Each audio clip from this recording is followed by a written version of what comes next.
नमस्कार दोस्तों, स्वागत है आपका हमारे चैनल लर्न एंड ग्रो में। आज हम बात करेंगे डिटर्मिनेंट्स के बारे में। यहाँ पर हम कुछ टॉपिक्स लेंगे डिटर्मिनेंट से रिलेटेड हैं, जिसमें सेकंड ऑर्डर डिटर्मिनेंट क्या होता है, थर्ड ऑर्डर डिटर्मिनेंट क्या होता है, nth ऑर्डर डिटर्मिनेंट क्या होता है, माइनर्स और कोफैक्टर्स क्या होते हैं, इनके बारे में जानेंगे। तो सबसे पहले अगर हम डिटर्मिनेंट्स की बात करें, ये क्या होते हैं, तो सबसे पहले हमें जानना होता है एलिमेंट्स क्या होते हैं। अब देखिए डिटर्मिनेंट्स क्या होते हैं। अगर हम इस तरह से दो वर्टिकल लाइन लगा दें तो ये डिटर्मिनेंट बन जाता है। किनका? जो एलिमेंट्स होते हैं। एलिमेंट्स कैसे होंगे? जैसे हमारे पास A1 और यहाँ पर हमने दिखा दिया B1, इसी तरह से यहाँ दिखा दिया A2, यहाँ पर दिखा दिया B2। अब ये जो है A1, B1, A2, B2, ये क्या है? एलिमेंट्स हैं। और ये क्या हो गया? इसका डिटर्मिनेंट हो गया। तो ये समझे आप, ये एलिमेंट्स हो गए। अब इसके अंदर कितने एलिमेंट हैं अगर हम बात करें? 4 एलिमेंट्स हैं। और यहाँ पर रो और कॉलम भी हमें पता होना चाहिए। रो क्या होती हैं? जो ये हॉरिजॉन्टल होती हैं, इनको हम रो बोलेंगे, और जो ये वर्टिकल होते हैं इसको हम बोलेंगे कॉलम। तो ये हॉरिजॉन्टल हो गई, ये जो हॉरिजॉन्टल है ये रो हो गई, और जो वर्टिकल है ये कॉलम हो गई। अब एलिमेंट्स हम कैसे निकालेंगे कि एक रो में कितने हैं, जैसे 1 2, और कॉलम में कितने हैं 1 2। तो ये क्या हो जाएगा हमारे पास 2 × 2, यानी कि इसको हम बोलते हैं सेकंड ऑर्डर का डिटर्मिनेंट, जिसमें हमारे पास 2 रो हों और 2 कॉलम हों। और एलिमेंट कितने हो गए हमारे पास? 4 एलिमेंट हैं, 1 2 3 4। ये समझ आया आपके? सेकंड ऑर्डर एलिमेंट इसको बोलेंगे। इसी तरह से जो थर्ड ऑर्डर डिटर्मिनेंट हैं वो क्या होंगे? चलिए इसको अगर हम बनाएं, पहले तो डिटर्मिनेंट लगा लेते हैं। अब थर्ड ऑर्डर है, यानी कि 3 रो होंगी, 3 कॉलम होंगे। 3 रो यानी कि A1 A2 A3, इसी तरह से B1 B2 B3, और इसी तरह से C1 C2 C3। अब देखिए यहाँ पर 1 रो 2 रो और 3 रो, 3 रो हो गई इस तरह से। और कॉलम कितने हैं? 1 2 3, 3 कॉलम हो गए। यानी कि ये हो गया हमारे पास 3 × 3 थर्ड ऑर्डर डिटर्मिनेंट। एलिमेंट कितने होंगे इसके अंदर? 9 एलिमेंट होंगे। जैसे यहाँ था 2 रो थी, 2 कॉलम थे, उनको दोनों को मल्टीप्लाई करेंगे, 4 एलिमेंट, यानी कि 1 2 3 4। या थर्ड ऑर्डर डिटर्मिनेंट में क्या होंगे? 3 रो होंगी और 3 कॉलम होंगे। इसको मल्टीप्लाई करेंगे, 9 आ गया। 1 2 3 4 5 6 7 8 9, यानी कि 9 जो है एलिमेंट हैं, या 4 एलिमेंट हैं सेकंड ऑर्डर डिटर्मिनेंट में। इसी तरह से nth ऑर्डर डिटर्मिनेंट भी हम लिख सकते हैं। वो क्या होगा हमारे पास? हमें क्या करना है, जैसे A1 B1 C1, इस तरह से मान लेते हैं L1 तक ले लेते हैं। इसी तरह से ये A2 हो जाएगा, A3 हो जाएगा, और नीचे कहाँ तक आ जाएगा? AN तक। इसी तरह से ये क्या आ जाएगा? BN तक। इसी तरह से ये क्या आ जाएगा? CN तक। और इसी तरह से ये क्या आ जाएगा? LN तक आ जाएगा। ये डिटर्मिनेंट होगा हमारा nth ऑर्डर। यानी कि इसके अंदर कितनी रो हो गई? n रो हो गई, n कॉलम हो गए। यानी कि एक तरह से n × n हम क्या कह सकते हैं? इसको n² कह सकते हैं, जो इसके अंदर एलिमेंट होंगे। तो n रो और n कॉलम, ये हो जाएगा nth ऑर्डर का डिटर्मिनेंट। ये हमने समझा एलिमेंट क्या होते हैं, रो क्या होती हैं, कॉलम क्या होते हैं, माइनर्स क्या होते हैं। अब ये जो माइनर्स हैं, ये अगर हमें निकालना हो तो किस तरह से निकालेंगे?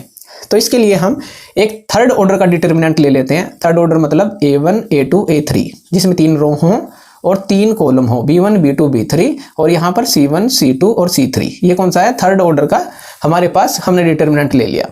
अब अगर हमें माइनर निकालना है, माइनर का मतलब है कि जो एलिमेंट है उसका जो माइनर निकालना है। जैसे हमें क्या करना है? माइनर ऑफ B2 निकालना है।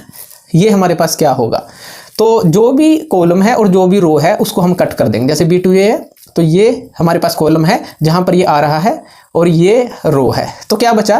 A1 C1 A3 C3। तो यहां पर जो हमारे पास आएगा माइनर ऑफ किसका? B2 का। माइनर ऑफ B2 वो क्या होगा हमारे पास? डिटर्मिनेंट लगाएंगे A1 C1 A3 C3, A1 C1 A3 C3। ये जो होगा माइनर ऑफ B2 होगा। इसी तरह से आप माइनर ऑफ, मान लीजिए C1 निकालना चाहते हैं, माइनर ऑफ C1, तो इसके लिए क्या होगा? जिस रो और जिस कॉलम में आ रहा है उसको छोड़ देंगे। जैसे ये छोड़ देंगे कॉलम और ये रो छोड़ देंगे। तो माइनर ऑफ C1 क्या होगा? ध्यान से देखिए, माइनर ऑफ C1 ये क्या होगा? अब क्या बचा? A2 B2 A3 B3, A2 B2 A3 और B3। ये हो गया माइनर ऑफ C1। इसी तरह से कोई भी किसी भी एलिमेंट का हम माइनर निकाल सकते हैं। अब बात कर लेते हैं जो कोफैक्टर होता है वो क्या होता है। माइनर हमने समझ लिया, माइनर कोई भी हम निकाल सकते हैं।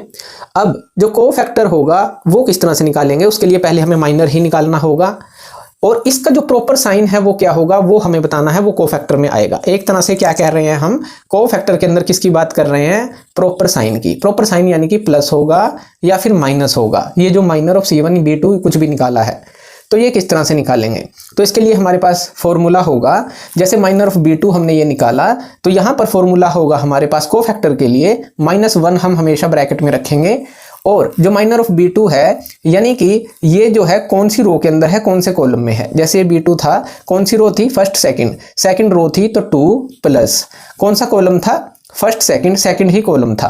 तो यहाँ पर ये -1 ब्रैकेट में रहेगा और उसके ऊपर i प्लस j आ जाएगा। i मतलब कौन सी रो में था, ये फर्स्ट सेकंड रो में था, कौन से कॉलम में था, ये ऐसे कॉलम है तो फर्स्ट सेकंड कॉलम में है। तो इसके मल्टीप्लाई में हम कर देंगे जो हम निकाल रहे हैं माइनर ऑफ, जैसे B2 का ही निकाल रहे हैं ना, तो यही चीज यहाँ आई इंटू माइनर ऑफ B2। अब ये प्रॉपर साइन आएगा, यानी कि जो इसका रिजल्ट आएगा, इसका रिजल्ट कैसे निकालेंगे, यानी कि इसको इससे मल्टीप्लाई करेंगे, यानी कि ये क्या आ गया, इसको ध्यान से समझिए, ये आ गया A1 इंटू C3, फिर माइनस का साइन आता है, फिर A3 इंटू C1, ये आएगा क्या चीज, माइनर ऑफ B2, इस तरह से निकालेंगे।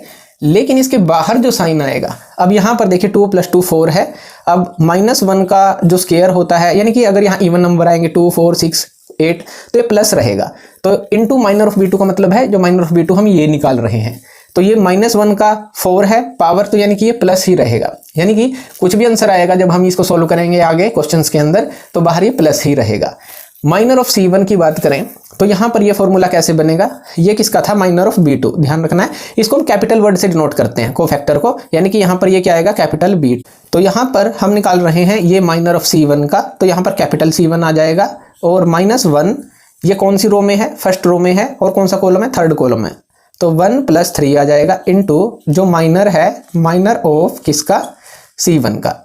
अब ये C1 का माइनर कैसे सॉल्व करेंगे, A2 इंटू B3 आ जाएगा, A2 इंटू B3, ये आएगा माइनस में, माइनस का साइन आएगा, फिर ऐसे ये था A3 इंटू B2 आ जाएगा, A3 इंटू B2, ये आ गया। अब जो भी आंसर आएगा उसके बाहर जो है ये साइन हमें दिखाना है, -1 का ये पावर 4 आ गया, यानी कि प्लस का ही आएगा, तो इसके बाहर अगर हम देखें, इसके बाहर जो साइन रहेगा ये प्लस का ही रहेगा, जैसे इसमें था।